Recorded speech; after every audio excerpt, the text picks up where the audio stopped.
श्रीगणेशाय नमः. गणेशप्रिया योगिराजा समर्था महातापसी पूर्णवादप्रणेता तया पावन पौर्णिमा पूर्णचंद्रा. नमस्कार माझा सद्गुरु रामचंद्र.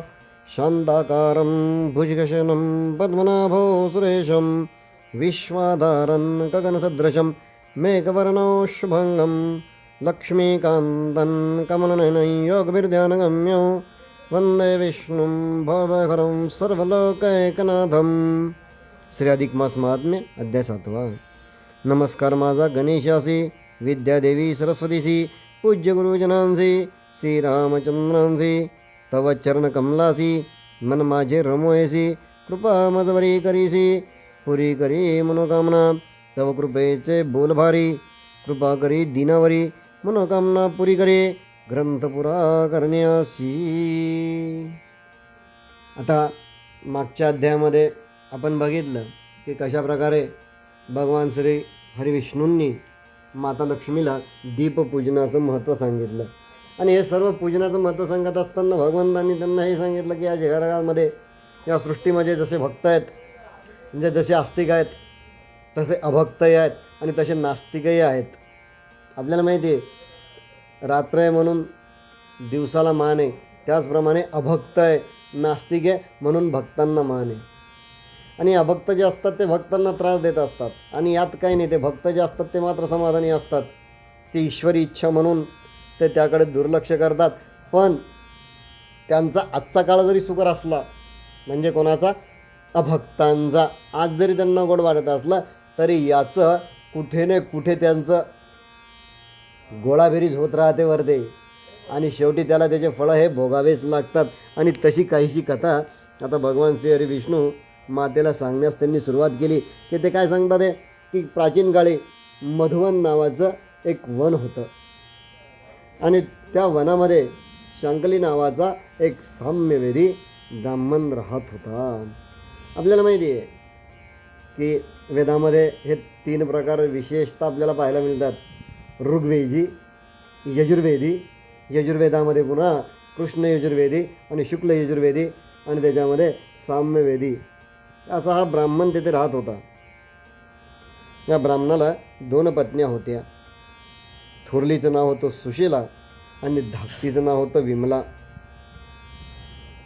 त्याचप्रमाणे सुशीलेला मूलबाळ काही नव्हतं, त्यामुळे ती नावडती झाली होती. आणि धाकटी विमला होती, ती आवडती झाली होती. सुशीला नावाप्रमाणे सुशील, सश्रद्ध होती. ती आपल्या पतीची ती मनोभावे सेवा करत होती. आपल्या पतीची मनोभावे ती सेवा करत होती, घर सांभाळत होती. आणि असंच एक दिवस तिनं जेव्हा पतीला विचारलं की आज बरे कोणत्या पर्वणीचा ठेवा आहे, सारे आज रेवातीरी जाऊन स्नान करत आहे, हे आपण मला सांगितलं आहे तर बरं होईल. तेव्हा सुशीला म्हणाली, तेव्हा त्यांचा जो पती होता शांकली, तो तिला असं म्हणाला की अगं आज मलमासास सुरुवात झाली. या मलमासास पुरुषोत्तमासही म्हणतात.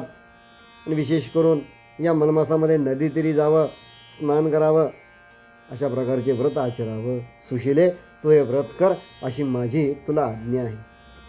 आता पतीची दिलेली संमती पाहून तिला आनंद झाला आणि त्याप्रमाणे तिनं आता आचरणाला सुरुवात केली की या अधिक मास महिन्यामध्ये मी जास्तीत जास्त प्रमाणात दीपव्रत करेल.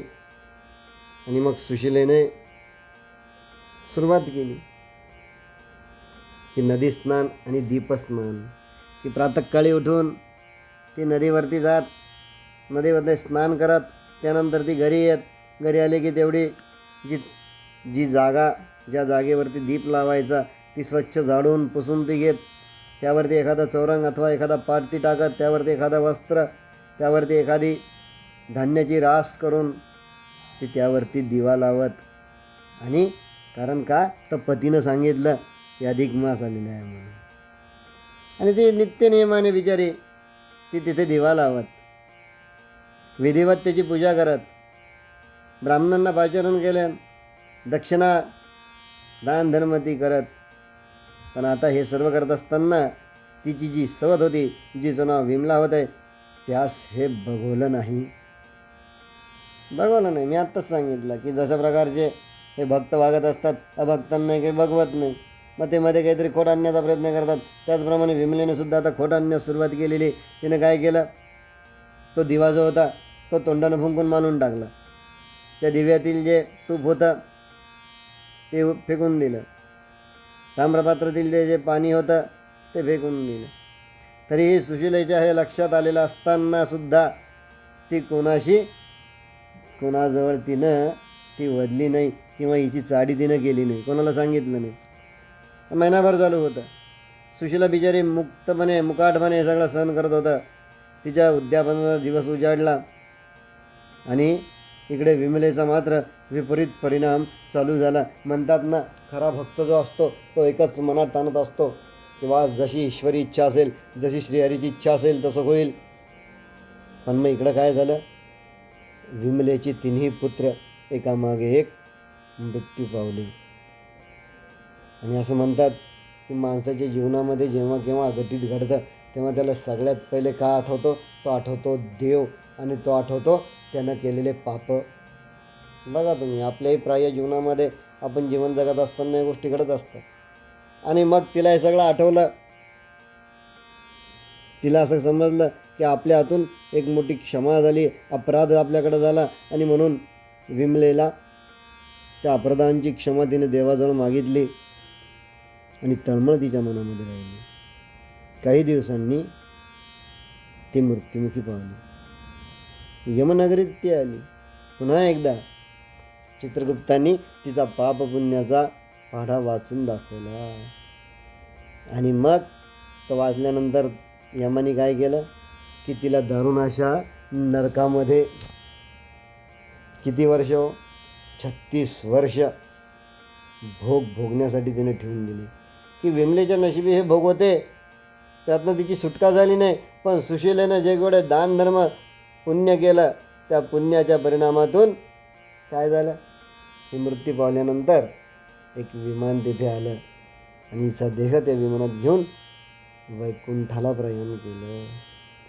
अशा प्रकारच्या यमनेतून मुक्त होण्यासाठी मनुष्याने या मलमासामध्ये अधिकाधिक व्रताचं आचरण करावं आणि अधिकस्य अधिक फलम या नात्याने पुण्य आपल्या पदरी पाडून घ्यावं. बोला भगवान श्रीहरी की जय.